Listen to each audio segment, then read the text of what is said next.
Ya, selamat siang.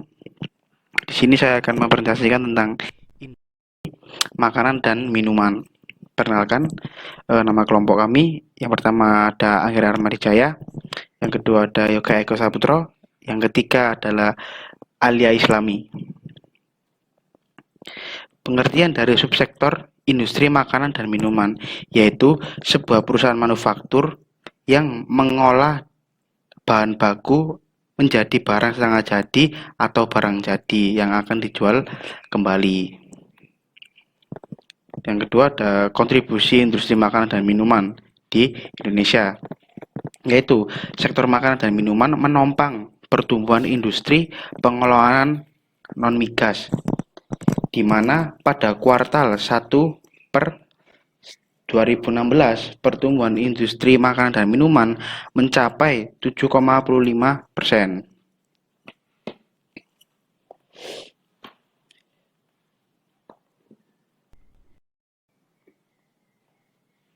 Selanjutnya ada nilai ekspor, yaitu pada produk makanan dan minuman mencapai 2,37 miliar US dollar pada kuartal 1 per 2016. Kendati angkanya turun 8,2% dibanding periode yang sama pada 2015 yang mencapai 2,56 miliar US dollar, dan pertumbuhan MAMI di Indonesia juga dipengaruhi oleh realisasi investasi. Dan selanjutnya ada industri makanan dan minuman menduduki posisi strategis dalam penyediaan produk siap saji yang aman. Di antaranya ada SNI, mendorong penerapan SNI. Pada dasarnya, SNI dianggap bisa meningkatkan daya saing produk sebab label yang biasanya tercantum pada kemasan atau melekat itu menjamin kualitas.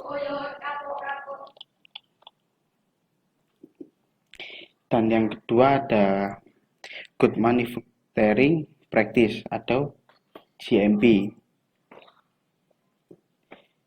yaitu merupakan konsep yang kerap kali diabaikan di berbagai dunia industri maupun perusahaan produk.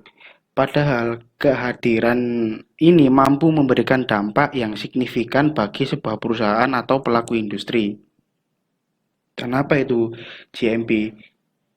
Yaitu konsep manajemen yang berbentuk prosedur dan cara kerjanya untuk menghasilkan sebuah produk. Seluruh produk yang dihasilkan ini wajib memenuhi standar yang ada dengan tingkat perbedaan yang rendah. Dan yang ada hazard analysis and critical control point atau yang disingkat HACCP, yaitu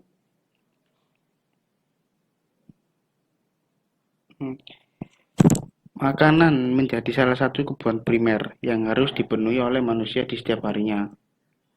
Karena makanan ini merupakan kebutuhan primer yang sudah menjadi kebutuhan wajib, maka dari itulah seiring dengan perkembangan waktu banyak kali varian makanan yang bisa kita nikmati. Namun dengan demikian rupa masyarakat mampu untuk memahami pengertian HACCP ini.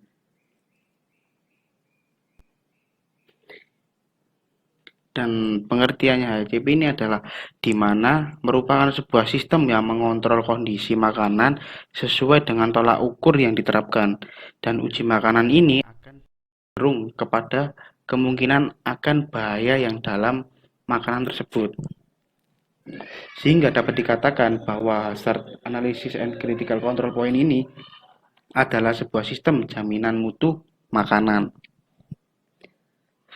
Dan yang keempat itu ada food hygiene.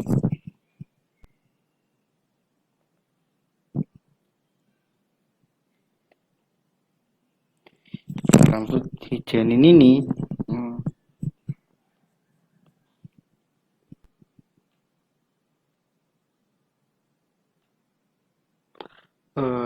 adalah suatu pencegahan penyakit yang menitik beratkan kegiatannya pada usaha kebersihan atau kesehatan dan keutuhan makanan itu sendiri.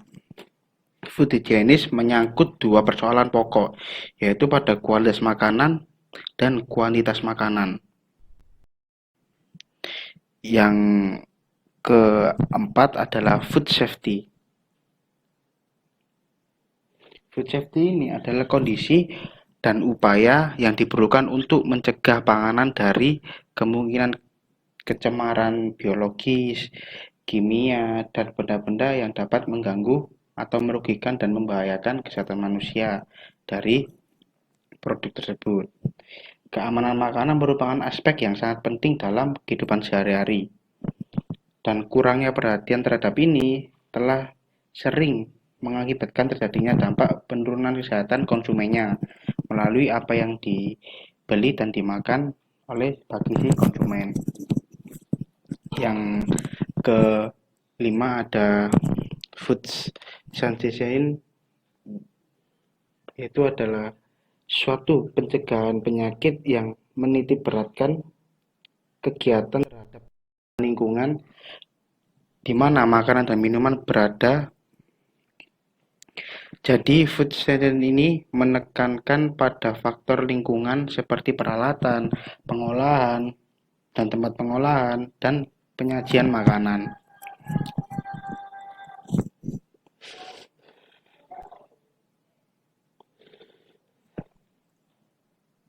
Dan yang kelima adalah penerapan standar panganan internasional atau yang disebut Codex Alimentarius. Dan selanjutnya adalah permasalahan industri makanan dan minuman. Permasalahannya itu industri makanan nasional masih menghadapi kendala dalam ketersediaan bahan baku. Ketua Umum Gabungan Pengusaha Makanan Minuman Indonesia, yaitu disebut GAPMM ini, itu adalah ketuanya Pak Andi S. Lukman, mengatakan pasokan bahan baku ini menjadi bagi industri makanan di tanah air untuk menguasai pasar. Dan ini ada strategis tingkat bisnis, yaitu dijelaskan diferensiasi strategi pada suatu produk makanan dan minuman sudah sering kita jumpai di pasaran, baik di diferensiasi pada olahan makanan dan minuman ataupun kemasannya. Contohnya seperti produk keripik singkong PT Maiji Inti Sinergi cukup berani untuk memasukkan cita rasa pedas dalam produknya, sehingga keripik Maiji pun beberapa tahun lalu menjadi salah satu produk makanan yang paling dicari oleh masyarakat setempat. Dan selanjutnya adalah low cost. Ya, dan ini contohnya dari low cost itu adalah Bicola. Bicola memilih segmen pasar yang sama. Bicola mampu menjual minuman soda dengan harga yang lebih murah dibandingkan produsen lain seperti perusahaan Pepsi ataupun perusahaan Coca-Cola. Dan Bicola mampu menjual minuman soda yang lebih murah karena mereka menggunakan bahan-bahan lokal dan awal strategi marketingnya. Bicola juga mensponsori acara sepak bola, terutama acara sepak bola Inggris dengan tagline Bicola Be England. Selanjutnya adalah fokus. Fokus perusahaan memusatkan usahanya untuk melayani sebagian kecil segmen pasar dan tidak melayani pasar secara luas, hanya fokus pada satu tujuan saja. Contohnya seperti perusahaan Anmum yang hanya ditujukan sebagai susu untuk ibu hamil. Yang selanjutnya adalah 5 kekuatan pesaing Porter. Yang pertama adalah ancaman pesaing. Ancaman pesaing ini adalah langkah pertama dalam merancang strategi baru atau mengkaji strategi yang sudah ada.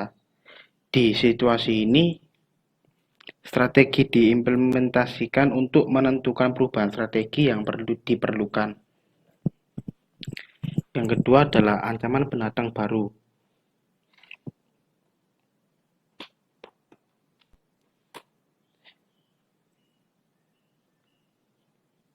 yaitu pendatang baru dapat membahayakan perusahaan-perusahaan yang telah ada karena menghasilkan kapasitas produksi tambahan dan yang dimana kapasitas tambahan ini akan menekan agar biaya bagi pembeli rendah yang mengakibatkan turunnya penjualan dan laba bagi perusahaan yang ada dalam industri tersebut.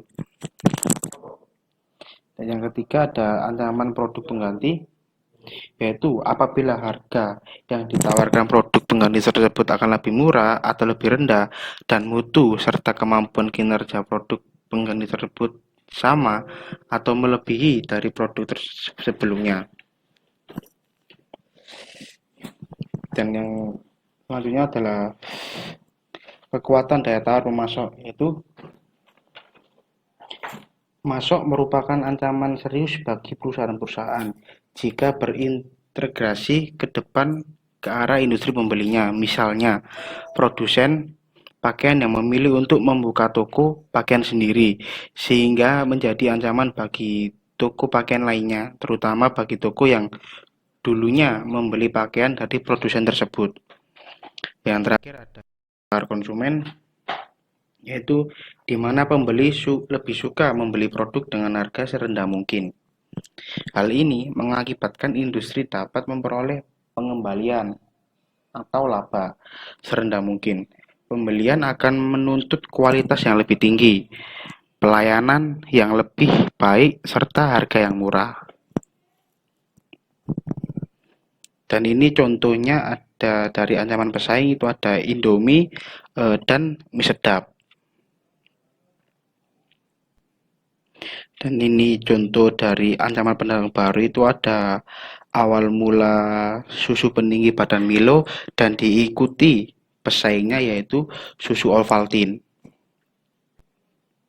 Dan ini ancaman produk substitusi.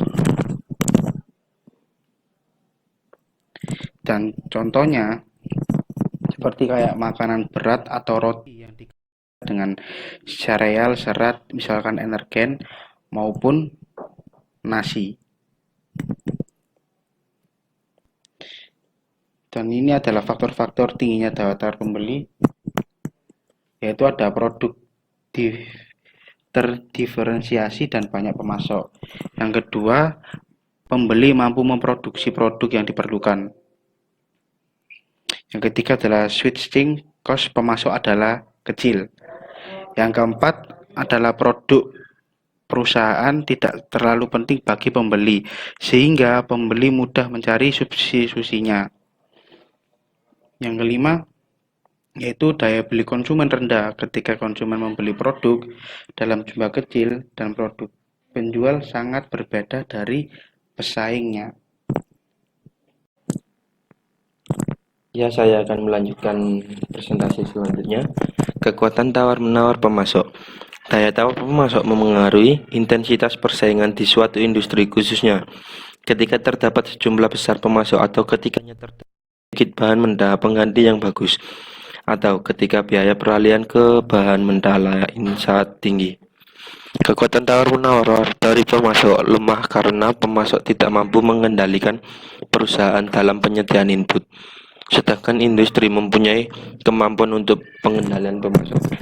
Dalam kekuatan tawar-menawar pemasok ini, kita dapat melihat dari sisi baiknya, agar kita melihat barang yang baik dengan kualitas yang tinggi, sehingga tawar-menawar pemasok bisa mempengaruhi dalam kekuatan ini.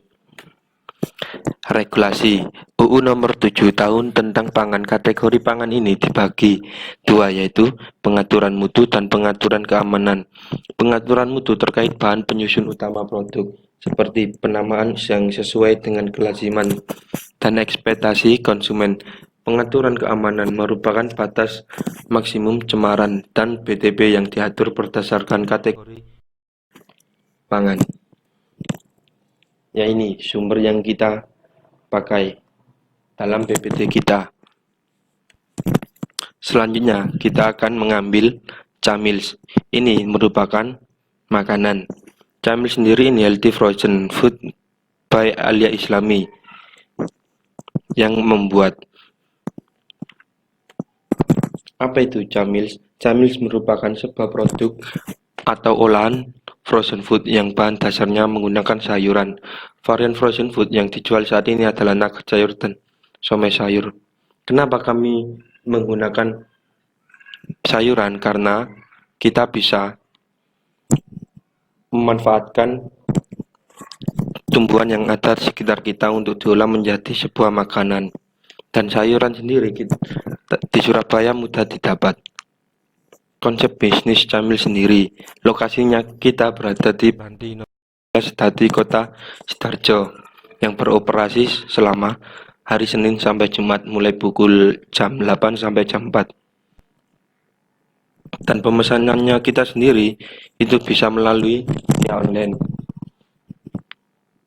Media sosial yang kita gunakan Instagram Camil, WhatsApp 081 358 46 4224. Tujuan Camil dibentuk ini merupakan meningkatkan perekonomian Indonesia dengan memanfaatkan peluang di industri kreatif dan usaha bisnis di bidang kuliner hingga dapat membuka peluang pekerjaan.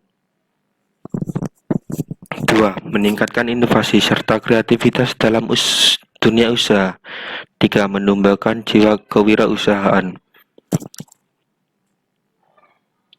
Manfaat terbentuknya usaha Camil bagi masyarakat melestarikan tanaman bayam menjadi pengganti bagi seseorang yang tidak mengkonsumsi sayuran.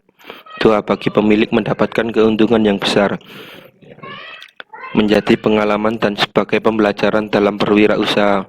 Di sini kita bisa memanfaatkan barang yang ada di sekitar kita, tapi kita mengambil dari sayuran sendiri. Dan bagi masyarakat, kita bisa mengambil atau kita bisa membeli tanaman bayam itu dari masyarakat untuk sebagai pemasok usaha yang kita gunakan, yang bahan baku utamanya merupakan tanaman bayam.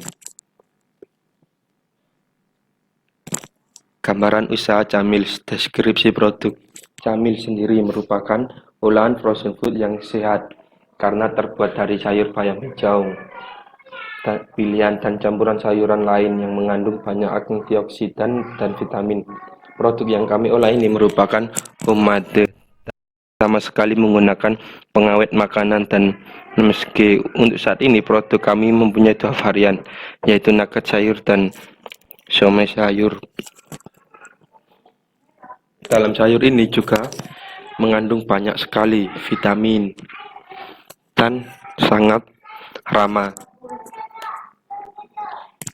Inilah desain kemasan kami yang ada nama produk, logo, gambar produk, keterangan varian, komposisi, slogan, gambar produk, kapasitas atau isi produk, yang terakhir expired data.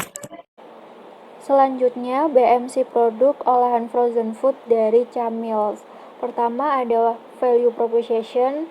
Jadi, Camils itu merupakan olahan frozen food yang sehat karena berbahan dasar sayur-sayuran. Jadi, salah satu sayurannya itu ada sayur bayam hijau, buncis, wortel, dan lain sebagainya. Yang kedua, homemade. Jadi, memproduksi sendiri, bukan produksi dari pabrik. Yang ketiga, memperhatikan kualitas rasa, kematangan, dan gizi yang seimbang. Yang keempat, 100% halal. Yang kelima, makanan alternatif bagi seseorang yang tidak menyukai atau tidak suka mengkonsumsi sayuran. Selanjutnya yaitu key activities. Jadi kegiatan yang dilakukan produk Camils ini ada 3. Yang pertama produksi, mempromosikan, dan menjual. Untuk yang produksi, yang dilakukan adalah mengolah atau memproduksi olahan frozen food seperti nugget dan siomay sayur yang setiap minggunya diproduksi atau jika ada pesanan.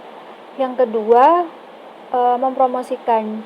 Jadi kegiatan promosi produk ini di berbagai macam platform yang disediakan. Salah satu contohnya itu media sosial, event kota, dan pameran. Dan yang terakhir yaitu menjual. Jadi frozen food dari Camils ini bisa dilakukan melalui via online maupun offline. Selanjutnya yaitu customer relationship. Jadi yang pertama, memberikan diskon dan promo spesial pada event-event tertentu kepada konsumen agar konsumen itu tertarik akan membeli produk dari Camils ini. Yang kedua, mengadakan giveaway. Lalu selanjutnya ada customer segment. Jadi customer segment pada produk Camils ini olahan frozen food dari bahan-bahan sayuran, yaitu yang pertama remaja, yang kedua kalangan pelajar dan mahasiswa, yang ketiga kalangan pencinta makanan sehat, dan yang terakhir yaitu orang tua. Dan selanjutnya yaitu key partner. Jadi key partner pada produk Camils ini yang pertama petani sayur bayam, yang kedua penjual daging ayam, yang ketiga pemilik toko frozen food Kota Surabaya dan Sidoarjo, dan yang terakhir pemilik toko kue dan toko plastik kemasan. Lalu ada key research.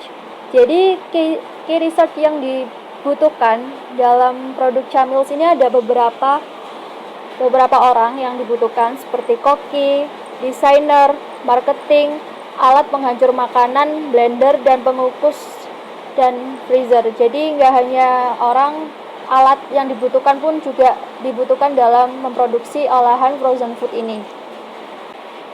Selanjutnya yaitu channels.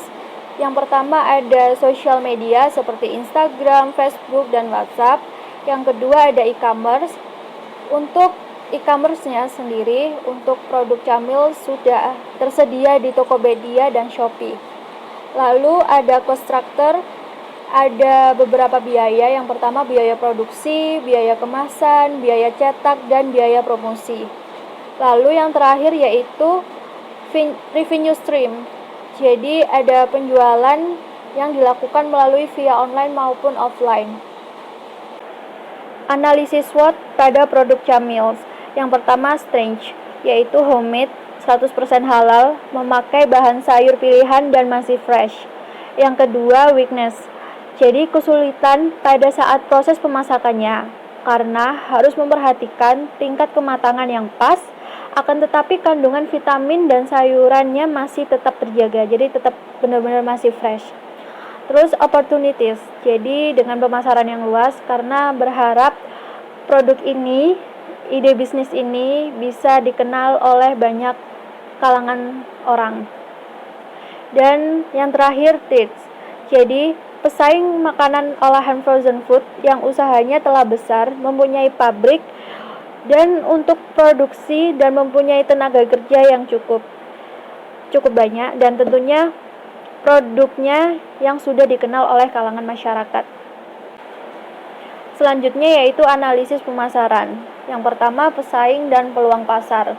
Jadi produk Camils ini yang merupakan bisnis yang mengolah atau memproduksi makanan olahan frozen food yang sehat, baik skala besar maupun skala kecil yang menjalankan usaha di bidang kuliner ini. Produk ini telah memiliki karakteristik yang berbeda dengan produk lainnya yang sejenis, karena emang banyak yang menjual hampir-hampir mirip dengan produk ini, tetapi tidak banyak, serta harga yang sangat terjangkau bagi semua kalangan dan mempunyai cita rasa yang khas dan fresh. Yang kedua, kebijakan promosi. Untuk meningkatkan hasil penjualan Camils harus melakukan promosi. Jadi bentuk promosi yang dilakukan yaitu melalui dengan cara rutin memposting foto di media sosial seperti Instagram, WhatsApp, Facebook, dan toko online maupun di marketplace. Untuk yang ketiga yaitu kebijakan distribusi. Untuk distribusi hasil produksi pada konsumen itu dilakukan secara langsung di tempat usaha maupun secara tidak langsung maupun online seperti itu. Selanjutnya yaitu target pasar Camils. Jadi target pasar itu ada segmenting, targeting, dan positioning. Yang pertama yaitu segmenting.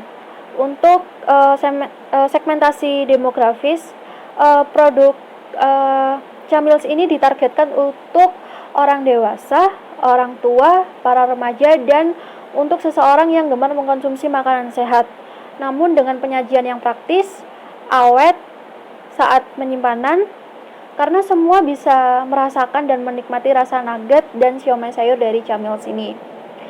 Yang kedua yaitu segmentasi psikografis. Kami membagi kategori pasar dengan melihat kelas sosial dari konsumen. Kategori yang kami sasarkan yaitu kelas menengah. Nah, untuk targeting, target sasar produk Camils ini adalah kepada ibu rumah tangga, toko frozen food, lingkungan kampus, dan ruang lingkup masyarakat. Dan yang terakhir yaitu positioning. Jadi produk Camils ini positioningnya itu memberikan informasi produk kepada konsumen atau customer, yakni ibu rumah tangga, orang tua maupun orang dewasa yang sudah mempunyai dasar suka mengkonsumsi makanan sehat. Karena produk kami ini adalah olahan frozen food yang berbahan dasar sayuran dan tentunya aman dikonsumsi. Karena emang selain bahan dasarnya sayuran, olahan frozen food yang kami produksi itu rasanya lezat dan cara penyajian atau memasak produknya sangat praktis dan sangat cepat. Selanjutnya yaitu 4P, strategi penjualan dan pemasaran produk Camils. Nah, 4P dalam produk Camils ini ada 4. Yang pertama produk, place, promotion, dan price. Untuk produknya sendiri yaitu yang pertama menampilkan variasi bentuk yang beragam. Yang kedua, produk yang aman untuk dikonsumsi terutama bagi anak-anak. Yang ketiga, mempunyai desain warna packaging yang menarik dan mempunyai ciri khas tersendiri. Lalu yang kedua yaitu place. Yang pertama, tempat produksi di kota Sidoarjo. Yang kedua, menjual Camils melalui sosial media dan e-commerce. Selanjutnya yaitu promotion. Yang dilakukan dalam promotion ini itu dengan cara melalui brosur atau poster yang akan disebarluaskan di tempat CFD, perbelanjaan, kantin sekolah ataupun kampus, toko frozen food, dan media sosial. Yang kedua, mengikuti pameran di kampus maupun di luar kampus. Yang ketiga, rutin memposting foto produk di media sosial, terutama Instagram dan grup WhatsApp. Yang selanjutnya yaitu mengadakan giveaway. Yang terakhir yaitu price, memberikan harga terjangkau yang sesuai dengan kualitas produk bagi semua kalangan. Nah, untuk harga jual Camils ini sudah ditentukan. Untuk nugget sayurnya dihargai 37.000. Untuk siomay sayur dihargai dengan 22.000. Selanjutnya yaitu proses pembuatan nugget sayur. Yang pertama yang harus dilakukan yaitu cuci daging ayam, sayur bayam, dan wortel. Setelah itu, giling dan potong ayam, sayur bayam, dan wortel. Campurkan tepung terigu dan tapioka dengan takaran 1:1 di dalam sebuah wadah yang disediakan. Setelah itu, masukkan potongan wortel, sayur bayam, 2 butir telur, dan gilingan daging ayam ke dalam adonan nugget yang sudah tercampur dengan tepung terigu dan tapioka. Lalu, tuangkan air secukupnya ke dalam adonan nugget. Berikan garam secukupnya dan aduk hingga merata. Jika adonan nugget telah tercampur dengan rata, pindahkan ke loyang. Kukus adonan nugget selama 30 menit sampai 1 jam. Setelah matang, angkat lalu diamkan sementara sampai benar-benar dingin sebelum dicetak. Jika sudah dingin, cetak nugget dengan alat cetak yang sudah disediakan.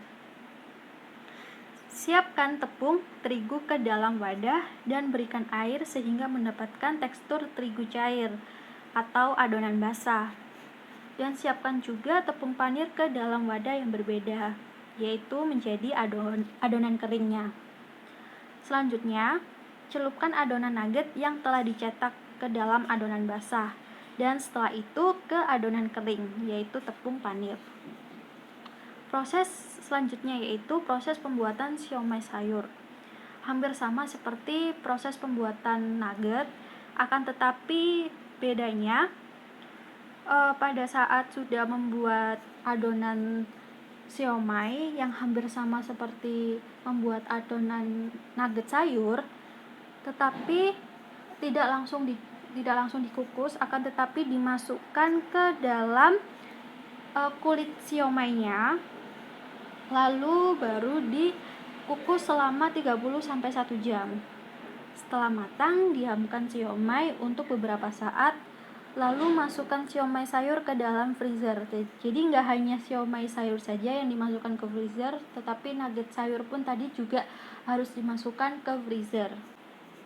Jadi ini merupakan ide bisnis yang kami jelaskan dan kami presentasikan hari ini. Mengapa kelompok kami memilih ide bisnis dalam bidang makanan dalam perekonomian industri kreatif, dan alasan apa yang kami buat mengapa ide bisnis dalam bidang kuliner ini sangat cocok dalam era perekonomian industri kreatif. Karena menurut kelompok kami, bisnis makanan ini atau bisnis dalam bidang kuliner zaman sekarang itu sangat tren dan lagi booming-boomingnya. Banyak sekali seperti food vlogger atau youtuber lainnya yang suka sekali mereview makanan dan mencoba hal-hal baru dalam mencicipi sesuatu makanan yang baru, sehingga bagi pengusaha atau yang ingin membuka bisnis dalam bidang kuliner terus berkreasi, mencari hal-hal yang kreatif dalam bidang makanan untuk menciptakan makanan-makanan yang baru, agar konsumen akan tertarik dan membeli makanan yang akan dijual. Dan menurut kelompok kami itu sudah termasuk dalam era perekonomian industri kreatif. Sekian dari kelompok kami, terima kasih.